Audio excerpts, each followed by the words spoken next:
and I am a third-year medical student at St. George's University School of Medicine.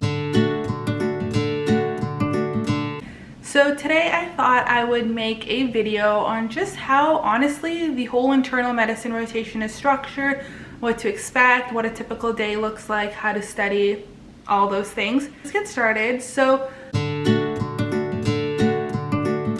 how my internal medicine rotation was structured. So internal medicine is 12 weeks long. For me, with how my schedule was, my first 3 weeks were at an outpatient neurology clinic, and then my last 9 weeks were at the hospital, and I was with 2 different internal medicine hospitalists. So for neurology, it was an outpatient clinic, so we had a lot of patients with various neurological issues come in.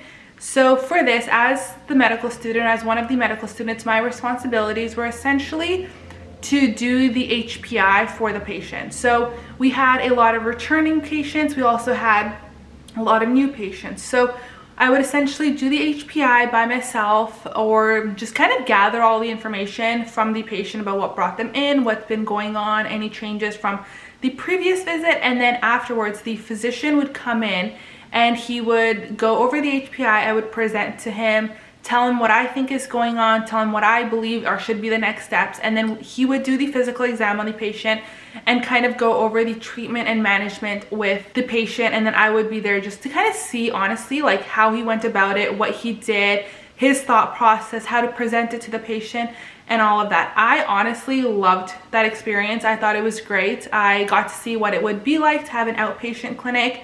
And honestly, just it was so fascinating to see all of these different like things that you learn about in the books in real life, from Parkinson's disease to Alzheimer's.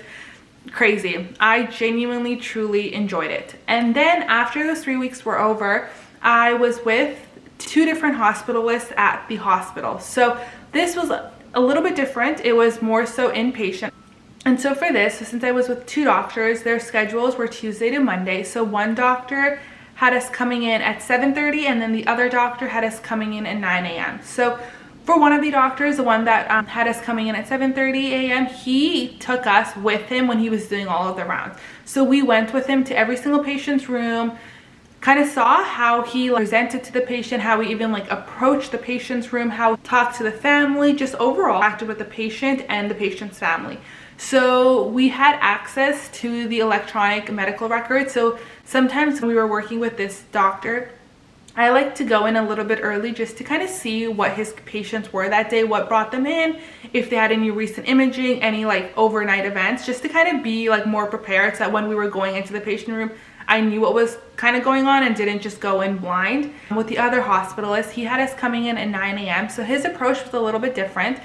He used to assign us different patients every single day, and we would essentially do like a thorough HPI SOAP note on them. So we would look over their records, see what was going on, go see the patient, do the appropriate physical exams, and then present to the doctor. And in some cases, he would ask us to write notes, and in other cases, we would just do like a verbal presentation to him on the patient.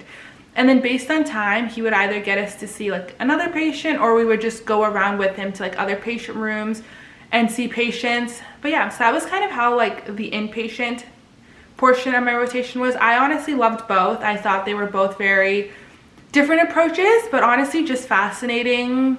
And it was just like a really good experience. The doctors were phenomenal. The medical students were great. Honestly, like no complaints at all. Truly learned so much. And it was nice to see like the doctors actually wanting you to learn, and they would like do their best to like answer any questions you had, like just help you. And it was just honestly great. And so now on what a typical day looked like. So with the neurology clinic and one of the hospitalists, since we were starting a little bit later at 9, I used to tried my best to get some studying done before I went, just because I knew when I would come home I would be like tired, maybe not motivated, didn't want to study. So I used to just try to like get some studying done before I went, and then I would go into the clinic or into the hospital, and then I would try to do as much as studying as I could afterwards. So that's how it was when I was with those doctors. And then when I was with the one where we were expected to be there at 7:30, honestly, I didn't get anything done before I went. It was just enough time to like wake up, shower, eat, get into the hospital on time. And then for these days, they're a little bit tiring because obviously you're waking up a little bit earlier and then you have to like come back and study. But you get into the routine of it pretty quickly. And because you're alternating with each hospital, it's not that bad. You eventually like get the hang of it. And so that was kind of like Monday to Friday was pretty like study, go to work, study some more, try to work out, you know. So that was Monday to Friday. Saturday, I would honestly spend most of the day studying. Like that's just kind of what worked for me, like catching up, studying. So that was my Saturdays. And then my Sundays, honestly, I tried to give myself Sundays off to like run errands, see friends, do something fun. If needed, I would study for like a couple of days in the morning, but for the most part, Sundays were like my days off, like days to reset, just to like go into the week fresh, because if I didn't do that, at some point I was gonna like have to take a break, and that's just like what worked for me. So like Sundays were most of the time my days off. How I studied and like what resources I used. So I would say I use Amboss, UWorld, NBMEs, Anki, and then review videos. So I stuck to these 5 resources. I thought that's just like what worked the best for me. So in terms of Amboss, SGU, I do weekly quizzes and articles to do. So I solely focus on Amboss and Amboss quizzes up until the Midcore. So for the first 6 weeks, just because your Midcore exam is based on Amboss. And since it does count for something now, for me, like just for myself, I wanted to try my best and like feel prepared going into it. So I would, leading up to the Midcore, focusing on Amboss. So I would still do UWorld, but I would say like 75% of my studying was spent on Amboss when it came to doing questions. So with that being said, up until my Midcore, I would aim to do 10 to 25 UWorld. So I didn't like totally neglect UWorld, but that like meant like I would do the quizzes for Amboss on the weekend, and then during the week I would split up the quizzes to do like as much as I could each day, and then with whatever time I had left, like the last little chunk of my studying time, I use that towards UWorld, just because I wanted to like thoroughly review Amboss and like give the Midcore like my 100%. That's just what worked for me. Then for the last 6 weeks, when the Midcore exam was over, I did the Amboss quizzes, and I still like reviewed the Amboss quizzes, but not as thoroughly as I did leading up to the Midcore. Now I started focusing on UWorld. So I would still do the Amboss quizzes, but I would try to review and like only review for like that same day. And then throughout the week, I spent all my time solely doing UWorld. So I believe at this point was doing, I would say like based on like how tired and stuff I was, 25 to 40 UWorld questions every single day. That's just what worked for me. Yes, I would set a daily goal to do 25 to 40, and I did UWorld system based. So I follow the Amboss schedule. So like if Amboss's first week was like cardio, I made sure the first UWorld questions I did were cardio. Then like let's say, I don't remember the order, but if it was like let's say pulmonology, then I would do pulmonology. And I did them system by system just to make sure that I truly learned each disease and like each system before I moved on to the next one. Like my brain just works in the way where everything has to be grouped together. So that's what worked for me. Midcore, and then I was doing 25 to 40 questions up until like the last, like I want to say like 3 to 4 weeks of the rotation. Then I started doing 40 to 60 UWorld questions every single day, and I was done all of my UWorld 8 or 9 days before my shelf exam. So I remember my shelf exam was on a Friday, and then that Wednesday or Thursday, like the week before, so like 8 to 9 days before, I was done all of my UWorld. That's just what worked for me. I wanted to have time to like go over my incorrects. And then at that point, I was doing 40 to 60 incorrects every single day up until the Wednesday before my exam, and my exam was the Friday. So that Wednesday was the last day I did UWorld. I just didn't want to like do any more questions. I was tired. I just was over it. And then that's how my UWorld was. And then the way I reviewed my UWorld is I would do the question, and then I had a Google Doc, and I would write like the pathology, the risk factors, treatment, complications, everything in that document. And I just thought that this was like helpful, because if I had a question, like let's say on pneumonia, and then I have questions on different things, but then I have a question on pneumonia again, when I'm reviewing that question, adding more stuff to my Google Docs, I'm like seeing that information again. And I just thought like this was helpful for me. I thought that worked. I didn't ever thoroughly like sit down and go through my UWorld questions or like my UWorld Google Doc. I just didn't have the time. I'm sure that would have been helpful, but I just didn't because UWorld, there's so much. So I just thought that like as I was reviewing them, I was getting that exposure to those notes. That's just what worked for me. And then for NBME exams, I know some people do them like all at the end, like a couple days before the exam. That just for me, like with how I am, was just gonna stress me out. So I started doing NBMEs 4 weeks before the exams. So I did the NBMEs like on the website, like where you purchase them, just because I wanted to like mock exam like settings, or like the exam setting where it was timed, where like you had to do the tutorial, like I just wanted to mock it all. So I would do the NBME Saturday morning and then try to review it that same Saturday. And then if I didn't, maybe I would review it Sunday morning, or I would make sure by like that Monday, like I had reviewed the whole NBME exam. And then with this, so then I started like 4 Saturdays before the exam. And then my last NBME was the Saturday right before the exam. And then the 4 days leading up to the exams, like the Monday, Tuesday, Wednesday, Thursday, I reviewed every NBME again. So I would look over my notes and go through it again and like make sure I knew what was important, what was being tested, just so all the NBME information was fresh in my head, because I had heard from my peers that like NBME concepts are the most important. So this being my first shelf exam, I didn't really know what to expect, but I thought that that was going to be the best for me, and that's what I did. And if there was anything in those NBMEs that I didn't understand, I would like whiteboard but try to memorize them, but like maybe try to find a video or like something on Google to like maybe just like make it more clear. But I think honestly at that point, understandable, and like I think I had seen it enough times, had been like asked that concept, whether it was through Amboss, UWorld, straightforward. And it was more so just a matter of like making sure I knew everything that was tested and not like really understanding it anymore, because that was kind of like done slowly throughout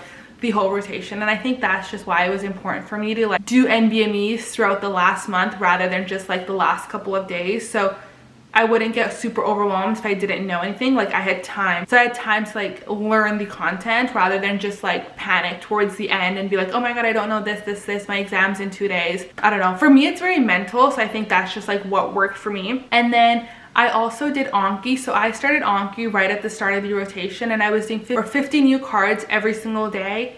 And then I was done, honestly, like getting new cards, I want to say like within 46 weeks of the rotation. Like I remember being like halfway through the rotation and like having gone through most of my cards, or if not all of them, because I know for the last little bit it was just like reviewing the cards and or like review videos. I know that there's so things out there and there's so many review videos. I stuck to one and I thought that's just the best for me. I thought he was very thorough. He had a PDF to annotate as I watched the video, and again, video I kept towards the very end. So I watched Dr. High Yield and I kept it towards the very end. So the last week, it was a 3-hour video and I divided it in 4 and watched a little bit every day. And then I would just annotate his PDF alongside watching it. And I thought it was really good just because I had like multiple passes of the material at this point. And yeah. So now in terms of exams. So you have 2 exams throughout the rotation. So you have your Midcore and your shelf exam. So both exams are 2 hours 45 minutes long and 110 questions. The Midcore exam is on the 6th Monday of your internal medicine rotation. SG will tell you the time based on your time zone and password, but this Midcore is solely based on Amboss, and that is why I focus so much on Amboss before the Midcore, because your Midcore's questions and like the concepts that are being tested are the same ones that were on your Amboss quizzes. So that is why I highly recommend to solely focus on Amboss for your Midcore. And then for your shelf exam, the one that's at the very end, it's at a Prometric center. You sign up for it, you'll get your permits and everything via email. And for this one, I thought it was just like everything on there. It was hard for me to like leave that exam and be like, oh, it was only this, or like only UWorld covered it, or only like Amboss covered it, or only the NBMEs. I feel like it was honestly a little bit of everything. So that's why I think it's important to like do your Amboss, to do your UWorld, to do Anki, to like watch a review video. Like I don't know, that's just like my personal opinion. Maybe it's just how I learn, but that's just kind of like what I thought of the shelf exam. And then you also have your case write-up. So for this, it's essentially where it's based on the patients that you see during the rotation. So you have to pick 8 patients, and essentially you're going to write a write-up on them. And so you're on your syllabus, it tells you everything that you need to include. So I would highly recommend looking over that and get to your rotation. It's a SOAP note, the imaging like associated, so like CT scans, x-rays, and then lab work, and then also like a problem list. So you're gonna do that for all 8 of them. And then also for 2, so like 6 of them are just gonna be that. And then for the last 2, you have to do everything that you did in the other 6, but you also have to include like a little bit about complications related to that patient's case. But I, again, like would recommend look through your syllabus so you don't miss anything, and like you do everything based on how they want it done for your term or your cohort. And then you're going to have 2 evaluations. So this is done by the preceptors. So there was one before the midcore, and then there was one at the very end of the rotation. So the evaluations are posted on Sakai. You just have to print them off, give them to your preceptor, and the preceptor fills them in. You take them and upload them onto the thing where SGU wants them. Very simple, very straightforward. And then the last thing is these things called patient encounter logs. So SGU for the rotation has, I want to say it was 24 different things, or like different types of patients they wanted you to see. So like things like CHF, COPD, pneumonia, etc. And you basically, when you saw it, you just wanted to go fill it in and like report that you had seen it. And then if like, let's say on an odd case, there was some type of like thing that SGU wanted you to see and like you didn't see it, or maybe you weren't exposed, or it wasn't prevalent in like where you were doing your rotations, they have videos about those like diagnoses, and you just watch that video and then say that you watched that video about that disease or whatever. And so these, I believe, were due after the rotation ended. But again, I would just like confirm for yourself via like Sakai and your syllabus to see that like they're due like when they are and you're completing them. The patient encounter log and the case write-ups were not difficult. They were just like a little bit tedious. So I would just make sure like start them early. It's just like annoying to have to do all these things after when you've kind of forgotten like what you saw at the start. Again, internal medicine, I know it's very long. Towards the end, there's a lot of burnout. You're just kind of over it. You want to see like a different type of specialty, but you got this one day at a time, one step at a time. And like always, if you ever have any questions, you're stressed out, you just want someone to talk to, my DMs are always open. Please leave a comment if you have any other questions or like anything that you'd like to see from me. But yeah, other than that, good luck. You got this, and you're going to make a great physician.